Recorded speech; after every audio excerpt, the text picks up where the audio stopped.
No, a ver, isto é unha cosa moi típica de escritor, eu tampouco me considero especialmente escritora, de feito, casi son máis eu son unha mente moi técnica, cada vez máis, porque estou completamente consumida pola Escola de Enxeñería Industrial, pero non lle podo descontar a Escola de Enxeñería Industrial, eu estou encantada, a miña labor na Escola de Enxeñería Industrial.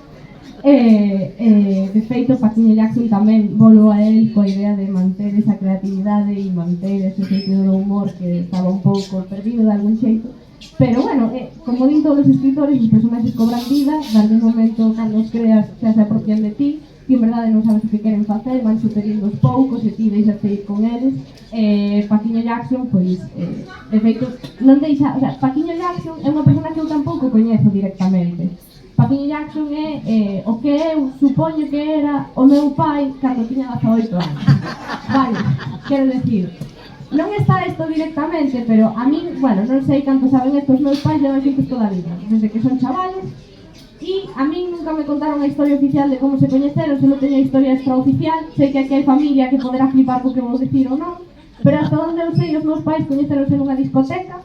o meu pai foi falar cunha rapaza, dixolle que quitaba unha Coca-Cola, esa rapaza dixolle que non, e a miña nai dixolle, eu non tomo Coca-Cola, pero se me invitas a unha Fanta, pois podemos hablar. E desa retranca, dese humor, desa xuventude que foi os meus pais, cheguei a unha reflexión bastante obvia, seguramente para a vosa xeración, pero para mí non o era, que a festa e a verbena,